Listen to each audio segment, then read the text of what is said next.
이선사라고 하고요. 제가 이제 영국에 있으면서 아직까지 제일 큰 도전이 뭐냐면 뭐 다른 게 아니에요. 영어예요, 영어. 네, 김신혜 교수님은 히브리어가 막 마구 이렇게 들어오시는 경험을 하셨는데 저는 문법으로 배워서 그런지 제가 그 영국교회를 지금 벌써 20년 섬기고 있는데 그게 도전입니다. 그래서 저는 영어를 전도하면서 제일 많이 배운 것 같아요. 사실 전도할 때 말로 하잖아요. 근데 전도를 받는 사람들이 영어를 잘하든 못하든 무슨 상관을 하겠어요. 그러니까 이제 전혀 상관없이 이제 뭐 원하는 질문들을 이제 막 던지죠. 그러면 이제 그걸 알아들어야 되고 거기에 답변을 줘야 되고 제일 곤란한 상황은 질문을 던졌는데 이해가 안 될 때가 있어요. 그러면 이해가 안 된다고 얘기하기도 참 곤란하고 그러면서 정말 20년을 살았던 것 같아요. 근데 이렇게 보면 참 하나님 은혜로 했다 그런 생각이 들고 함부로 아쉬움이 없어요. 사역과 관련해서 오늘 그만두라고 해도 너무 감사하게 정말 홀가분하게 모든 것을 다 내려놓을 수 있는 하나님께서 지금까지 채우시고 인도해 주시고 정말 마음껏 이렇게 사역을 할 수 있었던 것 같아요. 저희 동네 영국만 하더라도 유대인이 약 30만 명 정도 되거든요. 유럽에서 제일 유대인이 많은 데는 프랑스예요. 거기 한 50만 명에서 60만 명. 그다음에 영국이 30만 명으로 두 번째로 많은데 뭐 미국하고 이스라엘하고 뭐 러시아 이렇게 하면 이제 비교는 많이 안 되죠. 그런데 이제 저희 그 동네에 최소한 18만 명 정도 살고 있어요. 제가 최근에 조사를 해봤더니 회당이 최소한 50대가 넘더라고요. 그런데 특별히 이런 외국에 있는 회당들은 밖에다가 이렇게 간판을 안 달아놔요. 왜냐면 테러 위협이 있기 때문에 그리고 이제 이 종교 부지를 구입하기가 쉽지가 않잖아요. 그래서 이 주택이나 예전에 교회 건물을 구입을 해가지고 그것을 이제 회당으로 써요. 그런데 이제 간판을 일부러 안 달아놓는 거예요. 그래서 평소에는 가보면 주택이에요. 온 모양이에요. 그런데 이제 자기들만 아는 거죠. 회당으로 써요. 그리고 이제 또 한 가지는 이 모임을 가질 때 사설 병원들을 꼭 붙입니다. 근데요, 여러분들 그거를요, 입장 바꿔서 한번 생각해 보세요. 그러니까 예배 드릴 때마다 저 앞에 경찰이 서 있어야 된다. 또 우리가 돈을 지불해가지고 이 안전 문제 때문에 경찰이 서 있어야 된다. 하고 여러분들 상상해 보시면 별로 유쾌하지 않을 거예요. 그만큼 그런 위험 가운데서 그런 어떤 이 어려움 가운데서 이제 그 영국에 있는 유대인들이 살고 있다 이렇게 생각하시면 되고요. 제 아내가 또 직업이 좀 특이해요. 제 아내가 유대인 초등학교에서 부교사로 일을 하고 있어요. 그래서 어떻게 보면 선교 환경은 제 아내가 훨씬 좋아요. 저는 유대인을 만나려면 길에서밖에 만날 수가 없어요. 그런데 저희 아내는 학교 가보면 애들 다 유대인이에요. 그리고 교사들 다 유대인이고 학부모들 다 유대인이에요. 이게 이스라엘에 있지 않고 영국에 있다 보니까 이방인을 몇 명 뽑아줘야 돼요. 저희 아내 같은 사람이 크리스찬이라고 밝히고 이랬는데도 취직이 되는 거예요. 물론 월급을 많이 주지 않아요. 그래서 이제 거기서 활동을 하고 있는데 이 좀 뭐라 될까 그 유대인들이 가지고 있는 아주 독특한 어떤 그 안전에 대한 위협이 있습니다. 그래서 아이들이 어릴 때부터 칼이나 총을 들고 들어오면 어떻게 그것을 피할 것인지 뭐 이런 교육들을 한 달에 한 번씩 또 한 가지는 이 수업 중에 역사 관련해 가지고 하면 그게 이제 자기들이 흥미로운 거예요. 뭐가 흥미롭냐면 이 아이들이 다 영국 국적을 갖고 있잖아요. 부모님들도 영국 국적을 갖고 있고 할아버지 할머니가 영국 국적을 갖고 있을 가능성도 있고 없어요. 근데 이제 뭘 조사를 하게 하냐면 아버지, 특별히 할아버지, 할머니가 어떤 출신인지를 조사를 해오게 해요. 그러면요, 정말 울지 않고는 들을 수 없는 얘기들을 애들이 해주는 거예요. 그러니까 평소에는 영국애처럼 좀 생기고, 사실 뭐 유대인이라고 해서 많이 틀리진 않잖아요. 물론 뭐 좀 구분이 되긴 하죠. 그런데 그냥 뭐 영국 국적을 가지고 영국에서 태어나고 영국의 어떻게 보면 교육 시스템을 통해서 자라고 있는데, 할아버지 할머니 때만 넘어가도 이 배경이 뭐 러시아, 폴란드 뭐 이건 기본인 거예요. 그러니까 정말 전 세계 출신들이 핍박을 피해서 오게 된 나라가 이제 영국이 된 거죠. 미국도 될 수 있고. 그래서 그런 배경들을 생각을 할 때마다 아이들은 이제 감정이 뭐 잘 모르잖아요. 근데 이제 숙제니까 해오는 거예요. 그러면 이제 부모님들이 도와줘서 배경을 설명을 하게 되면 정말 가정사가 복잡하다는 것을 이렇게 알 수가 있습니다. 유대인들은 또한 이 서로 돕는 그런 문화가 굉장히 발전이 되어 있거든요. 그게 어떤 본능이에요. 왜냐하면 너무 외부적인 핍박을 많이 받기 때문에 서로 돕지 않으면 예전부터 안 됐어요. 그래서 이제 자선단체라든가 유대인이 운영하는 단체들이 굉장히 많아요. 그런데 이런 서로 돕는 문화가 발전되면서 그 중에서 좀 중요하게 돕는 것이 정신적인 문제를 앓고 있는 분들을 많이 돕고 있어요. 저도 이렇게 만나보면 어떤 분은 퍼센테이지를 거의 10%, 15% 이렇게 가더라고요. 그러니까 저희가 볼 때 정말 심각하게 정신적인 문제를 앓고 있는 유대인들 퍼센테이지가 일반 국민보다 높은 것 같아요. 근데 저희가 그거를 얼마든지 이해를 할 수가 있어요. 왜냐하면 워낙 핍박을 많이 받았는데 이것이 자꾸 다음 세대에 전달이 되는 거예요. 그렇잖아요? 저도 아버지, 어머니가 계시고 아버지, 어머니가 한 행동 비슷하게 해요, 사실. 그렇죠? 그리고 아버지, 어머니 위에는 할아버지, 할머니가 계시고. 근데 할아버지, 할머니가 이런 어떤 어려움들을 외국에서 겪게 되면서 그 영향이 아이들에게 가요. 어떤 분을 이야기를 듣냐면 홀로코스트를 겪었던 어떤 분인데 이분은 사업을 크게 하시는 분이에요. 근데 이분한테는 첫인상이 너무 중요한 거예요. 그래갖고 아무리 좋은 사업안을 가져와도 첫인상이 안 좋으면 이분 절대 거래를 안 하는 거예요. 그리고 철떡같이 자기가 좋은 선택을 했다고 믿는 거예요. 주변에서 볼 때는 안 그런데.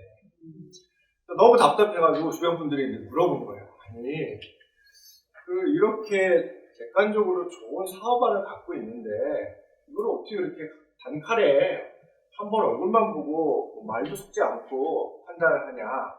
이분이 착각하고 있는 게 있는데 그게 뭐냐면 자기는 사람을 딱 보면 이 사람이 좋은 사람인지 나쁜 사람인지 파악이 됩니다. 그걸 어디서 알게 됐냐면 이분이 수용소에 갇혀 있었던 거예요. 그러면서 얼마나 그 나치 군인들로부터 이제 괴롭힘을 당했겠어요. 그래서 이분의 이 마음 안에는 세상에는 진짜 악한 사람이 있고 좋은 사람이 있구나. 그리고 악한 사람은 절대 변하지 않는다는 거예요. 그래서 그리고 이제 자기가 이제 그런 어떤 일들을 통해서 자기가 악한 사람과 이 좋은 사람을 구분할 수 있는 능력이 있다고 믿는 거예요. 착각이죠, 사실. 그래서 그런 어떤 이 전제하에 아무리 좋은 사업안을 들고 와도 이 사람이 자기가 볼 때 본성적으로 악한 사람이다 생각하면 절대 거래를 안 해요. 이게 얼마나 좀 어떻게 보면 조금 치우친 그런 어떤 영향이잖아요. 그런 영향을 통해서 좀 정신적인 질병들을 앓고 있는 분들이 계시는 것을 이렇게 알 수가 있습니다. 이 히틀러의 나치가 유대인들을 그냥 다 없애버리려고 했어요. 그래서 거의 어떻게 보면 성공했어요. 그런데 이런 어떤 이걸 제노사이드라고 하잖아요. 인종 그냥 멸종. 네.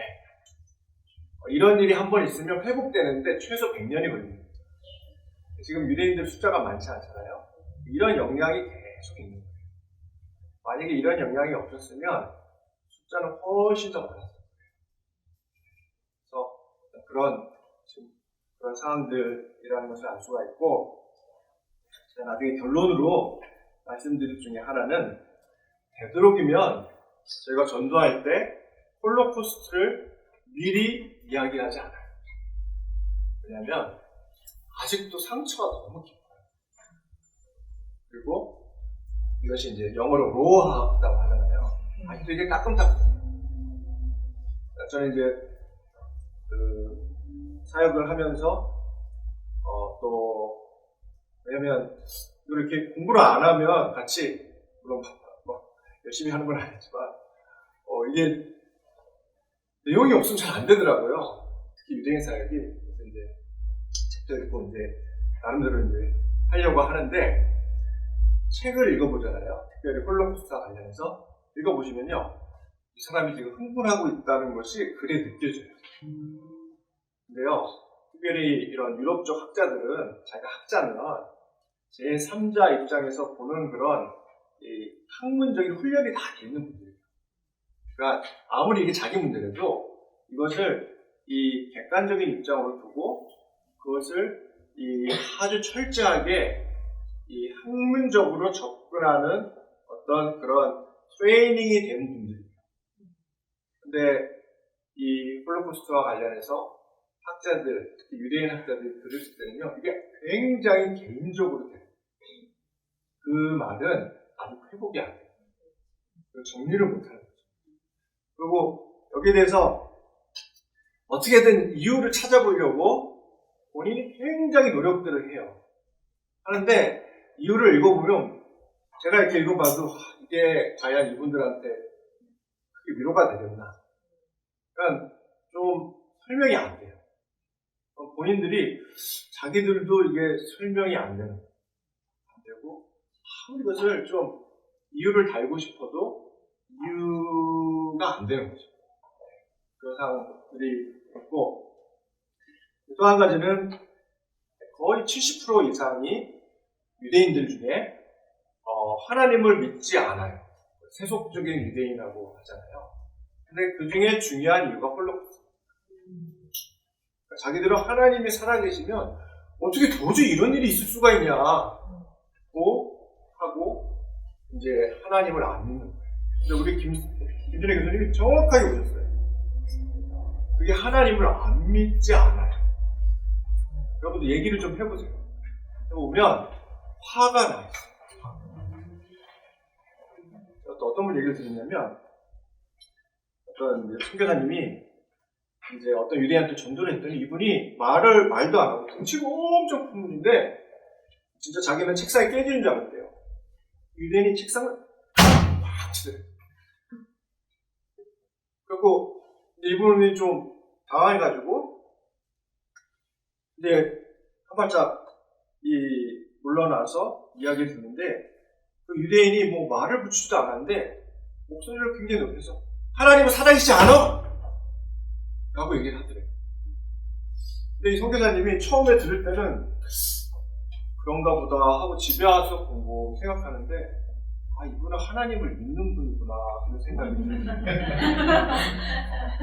자기 안에 하나님을 믿는데 하나님이 살아계시는데 왜 이런 일을 주셨습니까? 그거를 찔르니까 이게 지금 당사자한테 한 얘기도 아니고 하나님께 지금 얘기를 하고 있는 거예요. 전도를 하는데 할아버지를 만난 적이 있어요. 할아버지가 말을 제가 많이 걸지도 않았어요. 그리고 무슨 예수님 얘기도 안 했어요. 그냥 하나님 얘기만 했어요.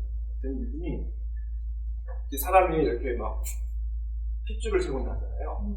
거기 핏줄을 이렇게 세우시는 거예요. 그러면서 저한테 하나님 절대 살아있지 않다 보함을 붙이시는 거예요. 그렇게 한 번만 하시는 게 아니에요. 그러면서 저한테 제가 물어보지도 않았어요. 설명을 해주시는 거예요. 그래서 뭐라 얘기하시냐면, 자기가 이제 이 낫지를 피해서 다리 밑에 숨으셨어요. 네?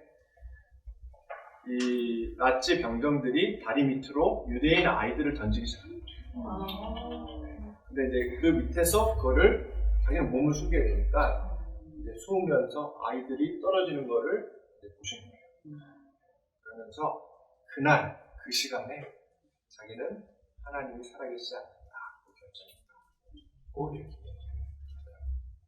그래서 참 유대인들에게 다루기 힘든 문제인 것 같고 저희가 절대 미리 얘기를 하지 않고 그렇게 트레이닝을 하고 있지만 또한 이게 사실 중요한 화두거든요. 여기에 대해서 또 질문을 받을 때는 어떻게 하면 우리가 또 답변을 또 나름 줄 수 있는가 그런 이야기를 좀 해보고 싶고요.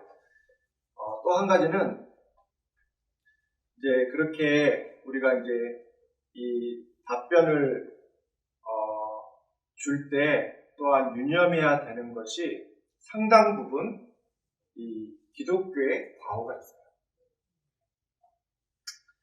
유대인 섬기기 어려우면 거기 있습니다. 무슨 제가 나중에 무슨 바리새파 유대교도 할 텐데요.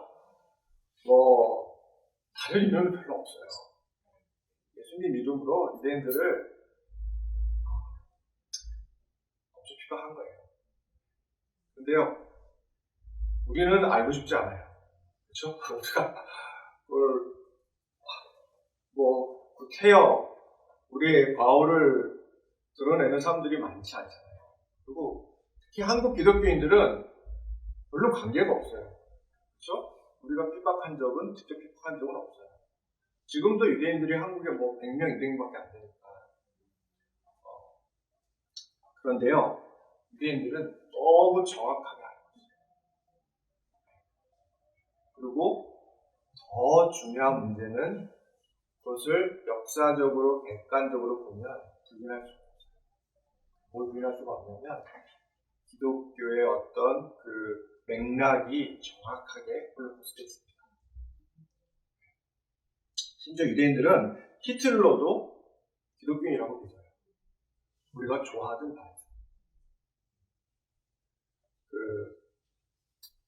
내년 11월에 리치 글레이저라는 아시는 분들 있을 거예요. 이제 초순 피플 미니스트리 대표신데 이분이 아마 오실 거예요. 그래서 저희 컨퍼런스 때 아마 강사로 오실 것 같은데 이분은 정말 말을 너무 잘하시는 분이세요. 그런 분 만나보신 적 있어요? 이분은요, 이메일을 받아보면 이메일도 본인이 타자로 쓰는 게 아니고 요새는 마이크로 이렇게 하면 타자로 바로 되는 프로그램이 있어요. 그걸 정말 옛날부터 쓰셨어요. 가끔씩 오타가 있거든요. 그 오타가 말로 나는 오타예요. 그래서 이메일을 받아보면 이분이 타자로 쓴 게 아니고 말로 해서 프로그램을 돌려가지고 보낸 메일이라는 것을 알 수 있어요. 그리고 제가 교제를 자주 했었는데 진짜 말을 잘하시는 거예요. 정말 몇 시간 이렇게 맡겨들어도 정말 잘하시고 이분이 이제 전도를 계속 하시거든요. 지금 연세가 70이 넘으셨는데 이분 이제 특징이 뭐냐면 전단지를 예를 들면 100장을 들어갔다 하면 100장을 다 나눠줘야 이제 오시는 거예요. 이게 이제 빨리 나눠줄 수도 있고 대부분은 이제 늦게까지 해야죠. 근데 이분이 전도를 하는데 저쪽에서 자기 할아버지하고 똑같이 생긴 분이 걸어오시더래요. 천천히. 그래갖고 아무리 저걸 해도 정말 이분은 자기 할아버지처럼 생긴 거예요. 이분이 천천히 자기를 향해서 걸어오는 것을 보면서 자기가 이제 전단지를 한 장을 딱 준 거예요. 그리고 이분이 할아버지가 이분한테 전단지를 딱 받고는 천천히 자기를 지나서 가시더래요. 그러더니 그 전단지를 이렇게 할아버지가 가면서 읽다가 저 끝에 가서 다시 이렇게 돌아오시는 거예요. 그러면서 자기한테 드린 전단지를 다시 돌려줬더니 조용히 뭐라 얘기하시냐면 저는 지금 히틀러가 완성하려고 했다가 실패한 일을 지금 마무리하려고 하고 있어요. 그러고 가시대요. 이 말을 잘하는 이분이 한마디도. 왜냐면 자기 할아버지가 살아오셨으면 전도하고 있는 자기한테 똑같이 얘기했을 거라고 자기가 믿고 있다고 생각을 했다고 해요. 그래서 우리가 좋아하든 우리가 아무리 알고 싶지 않든 유대인들은 이렇게 생각하고 있어요. 제가 한국에 오기 전에 영국에서 어떤 유대인이 이제 책을 써가지고 그게 이제 반유대주의 관련한 책이에요. 그래서 이거를 연극으로 만들었어요.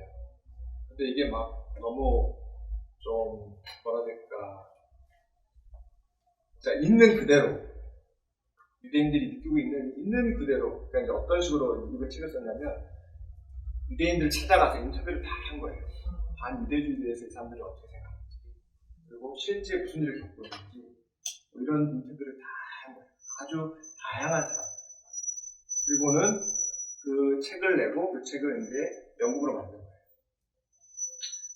근데 이제 영국이 원래는 좀 오래 하려고 했는데 너무 반대가 심해가지고 중간에 끊어졌어요. 그래서 저희가 급하게 보고 왔거든요. 봤는데 타이틀이 꼭 그거예요. 우리 김신혜 교수님 얘기하신 크라이스트 킬러. 네, 예수님 죽인 자들이에요. 저희 교회에 찾아오시는 유대인 분들은 예수님을 이방인을 통해서 믿어요. 그래갖고 이제 동네에 있는 교회를 가잖아요. 그러면 목사님이 설교를 어떻게 하냐면, 유대인들이 예수님을 십자가에 못 박아서 지금까지 저주를 받고 있습니다. 유대인들이 예수님을 핍박해가지고 지금까지 저렇게 세상에 흩어져서 살고 있습니다. 이런 얘기를 듣는 거예요. 자기는 전혀 기대하지 않고, 사실 예수님 믿는 거 정말 어려운 발걸음을 한 셈이잖아요. 그래갖고 동네 교회를 찾아가는 거예요. 전도하신 분의 전도. 근데 앞에서 이런 얘기를 듣고는 엄청 충격을 받고 교회를 도저히 다시 못 나가죠. 왜냐면 교인들이 자기가 유대인인 걸 알게 됩니다. 그래서 저희 교회를 찾아오시는 분들이 몇 분 있었어요.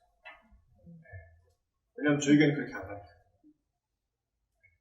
어쨌든 이러한 배경이 있다, 이렇게 생각을 하시면 되고, 또 한 가지는 제가 이제 한국에 홀로코스트 관련해서 좀 자료가 있나 봤더니 거의 없어요.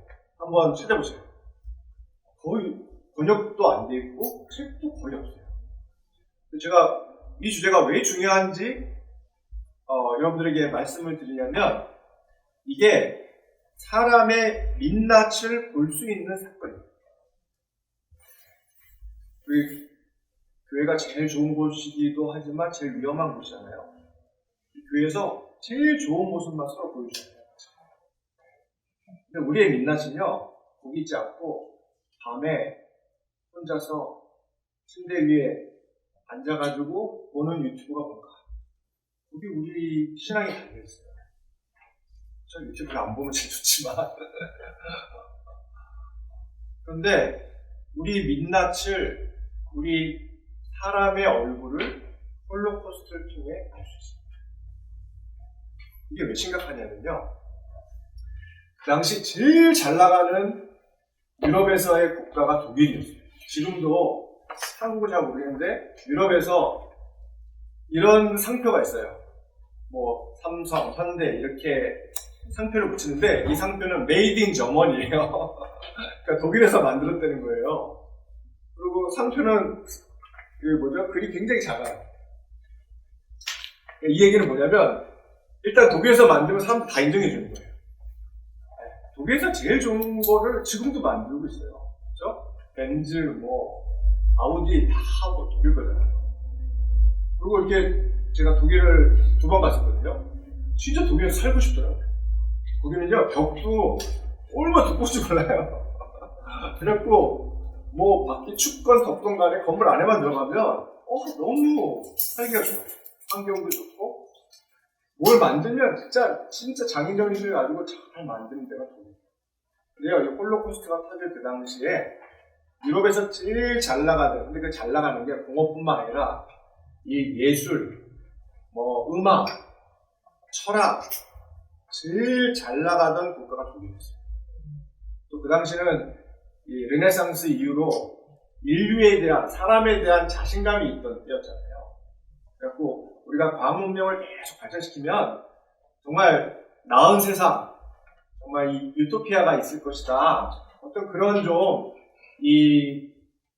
긍정적인 사고들이 계속 있던, 물론 뭐 1차 세계대전 중에 많이 바뀌었지만, 그런데요, 홀로코스트가 그렇게 신뢰하고 믿고 제일 잘 나가던 독일에서 생긴 거였어요.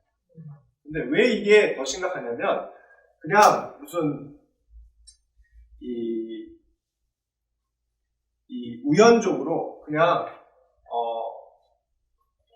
뭐 충동적으로 사람들을 죽인 게 아니었어요.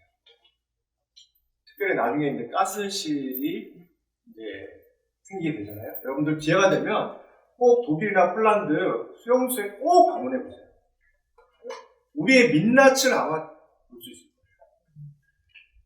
이 사람들이요, 어떻게 했냐면 가스실을 만들 때 독일에서 제일 잘 나가는 사람만 다 모은 거예요. 근데 거기에는 군인을 물론 포함해서 이 설계가, 이 자동차 만든 사람들, 또 화학 작품 만든 사람들, 그리고 뭐 의류 관련한 사람들, 뭐 통계, 뭐 하여튼 독일에서도 제일 잘 나간 사람들을 다 모아놓은 거예요. 그래서 지금으로 치면 아주 좋은 별장 가서 차분하게 앉아서 이 와그네의 음악을 들으면서 어떻게 하면 효과적으로 사람을 단시간에 죽일 수 있을까를 의논한 거예요. 더 중요한 것은 뭐냐면, 이거는 히틀러의 구체적인 계획이 아니었어요. 물론 히틀러의 주장이었는데, 히틀러 밑에 있는 사람들이 막 경쟁하는 거예요. 잘 보이려고. 그래갖고 이 히틀러가 무슨 가스실을 만들려고 직접 명령하지 않았어요. 그런데 이 두뇌들이, 이 브레인들이 모여가지고 차분하게 이성적으로 계획을 짜가지고 소위 죽음의 공장, 그러니까 공장이 지금도 그렇지만 자동차가 만들어질 때 펜벨트를 타고 쭉 가면서 조립을 이렇게 해가잖아요. 그럼 이제 하나가 그걸 이제 상업화가 된 거죠. 그런 아이디어를 가지고 어떻게 하면 사람을 이쪽으로 몰아가지고 옷을 벗게 하고 이쪽으로 옮겨가지고 또 하여튼 순서를 정해가지고 저 끝에 가면 이제 사람을 이렇게 태우거나 땅에 묻거나 나도 처리할 것인지 계획을 세워서 그 죽음의 공장을 만든 거예요.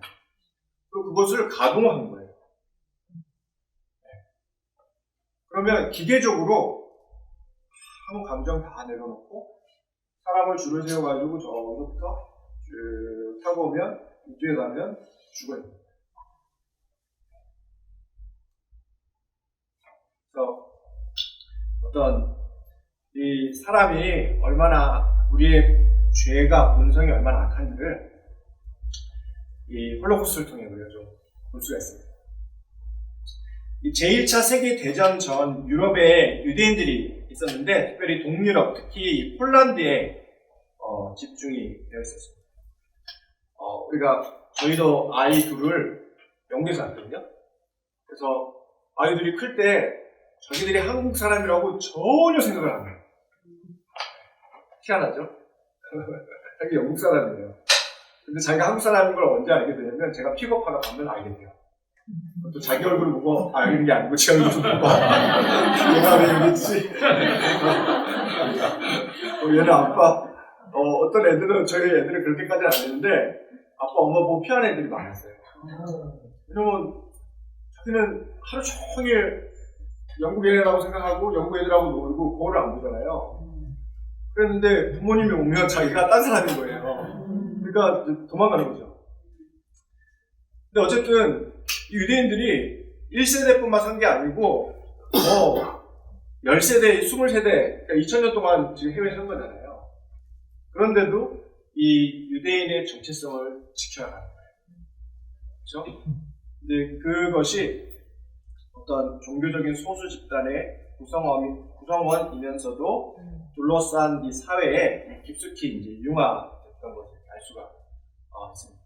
그래서 어떤 그런 이 하나님의 선택받은 민족이다. 또 특별히 안식일, 유대교의 절기, 이런 것들이 그 유대인의 정체성이고요. 이 유대인들의 사회로 들어가 보면 얼마나 열심히 하고 있는가요? 그래서 요새 유튜브 한번 들어가 보시면 그 유대인들이 만드는 유튜브 한번 들어보세요. 그러면 우리 그 디즈니에서 만드는 막 애니메이션, 애들한테 유행하는 애니메이션 있잖아요. 그런 거 한번 뜨면 그 노래를 맞춰서 자기들 그 유대인 관련해가지고 그 프로그램을 만들어요. 그 애들이 이제 그거 보면서 자기가 영국 사람인데 자기가 또 유대인이구나 이런 것들을 이제 어릴 때부터 배워요. 그러면서 정말 지독하게 유대인으로서의 정체성을 지켜라. 굉장히 힘든 일이에요. 거의 사실 불가능한 일인데 그것이 가능해집니다. 성경은 또한 그것이 하나님의 섭리라고 이렇게 이야기를 하고 있어요. 저는 아직도 그게 이해가 안 될 때가 많은데, 그러니까 머리로는 이해를 하겠는데 가슴으로 이해가 안 되는데 그게 뭐냐면 유대인들이 세상을 보는 관점이 있어요. 관점이 뭐냐면 특별히 이제 유럽에 살고 있는 유대인들은 다 기독교인이라고 생각해요. 이제 뭐 로마 카톨릭이고 개신교고 뭐 그리스 종교고 하여튼 뭐 다 기독교인이라고. 사실 예전에는 그랬잖아요. 종교시대 때 나가면 다 유대인, 나가면 다 기독교인인 유럽이 있는데 거기 가운데 조그만 유대인이란 그룹이 있다는 거예요. 자기들은 그 유대인이라는 그룹에 속해 있다고 생각해요. 근데 이 공식이 언제 깨지는지 아세요? 그게 참 저는 너무 감사해요. 언제 깨지냐면 운명에서 누가 딱 나타났는데 얘는 가만 보니까 유럽 사람이 아니에요. 눈도 시커멓고 머리도 까맣고 그리고 솔직히 이 사람은 이방인이에요. 자기들과 유럽에서 살고 있는.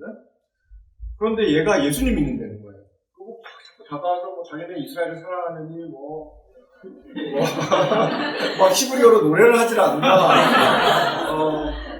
우리가 죄를 져서 죄송합니다. 그러니까 이게 이제 막 헷갈리는 거예요. 그런 일들이 일어나고 있어요. 그래서 아니 너 동양인인데 왜 아직도 그런 질문을 할 때가 있어요. 너 동양인인데 왜 예수님 믿어? 그러면 이제 저희는 더 나가죠. 야, 내가 믿고 있는 예수님의 하나님은 이스라엘, 아브라함, 야곱, 이삭의 하나님이야. 네가 믿고 있는 하나님이야. 근데 이러면요, 그 격이 무너지기 시작해요. 어쨌든 그래서 이 유럽의 기독교, 이 유럽이 있고 그 안에 아주 작은 유대 마을이 있다, 유대인이 있다, 유대인 사회가 있다 이렇게 생각을 하고 있었고 이제 중동에 가시면 유럽에 말고 중동에 가시면 15세기에 스페인으로부터 쫓겨난 유대인들이 있어요. 세파디 유대인들. 그래서 이분들은 저희하고 또 정서가 더 통해요. 늘 먹는 거 좋아하고 모이는 거 좋아하고 노래하는 거 좋아하고 이런 사람들. 이제 그 1차 세계 대전 전에 이제 이런 유대인들이 있었고 반유대주의의 역사를 한번 보면 이거는 역사가 2000년이 됐어요. 그렇죠? 특별히 사회적 문제가 있으면 사람들이 비난을 하고 싶어 하잖아요. 우리는 이제 대통령을 비난을 할 때가 많지만 유럽에서는 그 비난의 대상이 유대인이었어요. 근데 왜 유대인이 타겟이 될 수 있는지 쉽게 이해할 수 있어요. 왜냐하면 돌아갈 나라가 없어요. 저희도 인종차별이 있거든요. 한국 사람이라고 인종차별을 해요. 우리는요, 기분 안 좋으면 돌아가면 돼요, 한국으로. 그쵸? 한국 가면 부모님도 있고, 우리 모교회도 있고, 못 돌아갈 이유가 뭐가 있어요? 유대인은요, 돌아갈 데가 없어요. 이거는 제가 볼 때, 애들이 그걸 이제 따돌리는 거 있잖아요. 조금 모자라고 이런 애들 학교에서 따돌리는 어떤 그런 것이 아니었나, 그런 심리가 아닌가 싶어요. 그러니까 지금도 저희 동네 가보시면 검정 옷에 모자 쓰고 늘 희한하게 다니는 친구들이에요. 우리처럼 유대인 속에 관심이 있지 않으나 남들이 보면 이상한 애들이에요, 얘네들은. 네. 그리고 고집스럽고. 그런데 이런 애들이니까 딱 뒤집어 씌우기 쉬운 거예요. 그래서 스케이프고트라고 하죠. 이제 그런 어떤 이 일들이 2000년 동안 가장 오래된 혐오다. 그런데 아까 말씀드린 것처럼 이것의 주범이 기독교였어요. 내가 좋아하는